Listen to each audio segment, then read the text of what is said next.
Welcome to Lecture 5 on computer architecture. So we'll continue our discussion on MIPS and we will continue looking into some of the subtle issues with the MIPS instructions. So in the last lecture, we discussed about various kinds of jumps, both conditional and unconditional. And we also looked at the utility of the jump and link instruction and the role of jump register instruction through the usage of register return address. Right?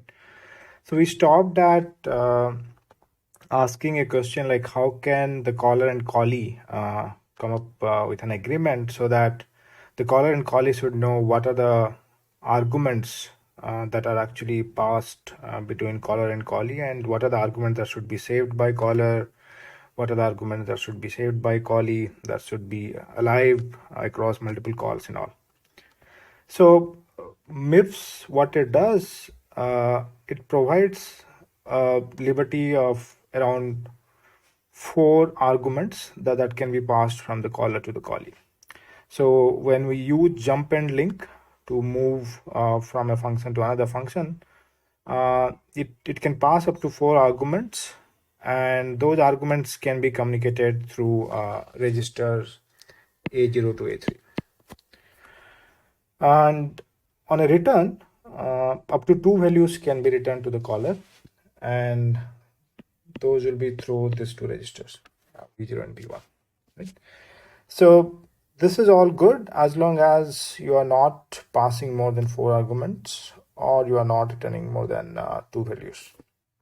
We will see what are the issues that may come up. So what if we have a code segment which looks like this? So we have a main function which calls a function called f1, and f1 calls a function f2, f2 calls f3, and finally f3 does something and starts returning, right? So this is pretty simple. This code segment needs no explanation, right? But if we look into the MIPS language of this particular code, so what will happen at this particular stage is we will pass the arguments that are necessary from f1 to f2 through these 4 registers that I have mentioned, and then we will call jump and link, right? Because we want to jump from function 1 to function 2, right? So this will go on. Even at f2 we will pass the arguments through these registers and then call jump and link. So now we are inside f2 and we are calling function f3. So far so good.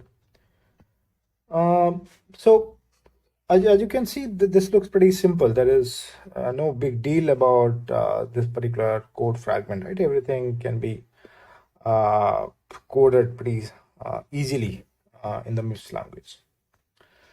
But if we look into the details of what exactly happens on a function call, then we will see that there is a big issue here.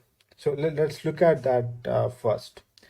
So when f1 is calling f2, so it's passing argument through these registers, let's say A0 to A3.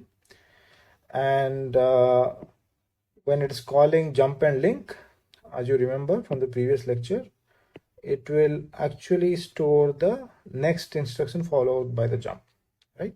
So that is the program counter plus 8. So you can assume that there is some instruction here, which is PC plus 8. And so that's what the content of register R is, right? Now all good. Now once you enter into f2 and f2 starts calling f3, so now remember f2 is actually at a different location, so we are no more following the sequential nature of program counter, right? Because there is a jump from f1 to f2, f1 called f2, f2 is somewhere else in the memory, and then f2 calls f3 and it passes its argument again through these 4 registers. Remember, there are only 4 registers, right? A0 to A3. So now if you look at whatever f1 has passed to f2 is gone. It's overwritten because f2 has overwritten while calling f3, right? Similarly, the moment you call jump and link, the return address now is storing the PC for the next instruction in the function F2. So that becomes PC plus 108, right? That means PC plus 8 is gone. Okay. Is this a problem? Let's see. So let's say finally we enter into F3. F3 does something and finally it returns, right? So while returning, as we have discussed before, we will call, we'll use the instruction jump register, which will look into the content of this return address register, right? And the array contains PC plus 108. This is somewhere here, let's say. Okay, all good. So now I have returned from F3 and now I'm inside F2. So next I should return from F2 and go to F1, and then from F1 I should go back to main function, right? So at this moment, if you look at, I can't return to F1, right? Because the array is already updated to PC plus 108. But if I want to move from F2 to F1, the correct array should be PC plus 8, which is gone long back when you are actually calling F3. So this is a big deal. When you are calling multiple functions, or this is basically nested procedures, nested routines, right? One function calling another, the another function calling another function, and it goes on, right? So it may happen that you will end up messing up the entire program flow, right? What's the solution? You can say, okay, maybe instead of using array, let's use other registers. Let's have additional registers, right?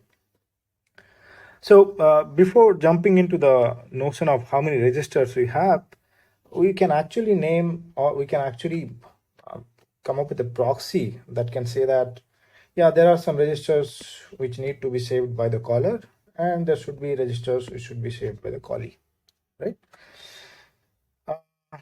But how exactly this caller and callee should communicate? Because the callee doesn't know, right, the registers used by the caller. So for example, F2 function doesn't know the registers used by F1. And similarly, the caller doesn't know the callee's plan. Like F1 doesn't know what exactly F2 will be doing, right, once it enters into F2.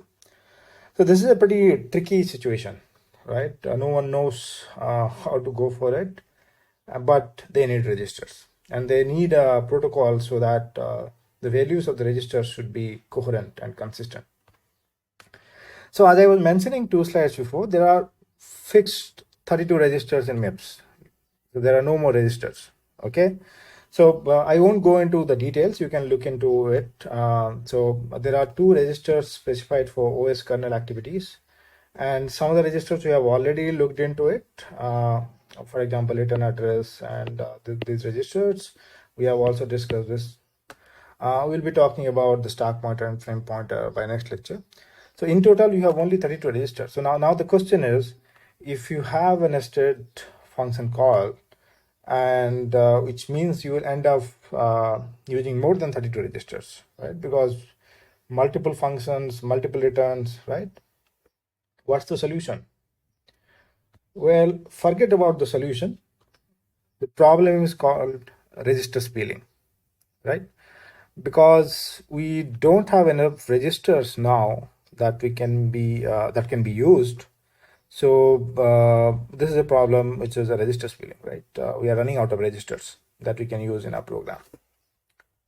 So with this, I will stop, and we will start with the register spilling in the next lecture. Thank you.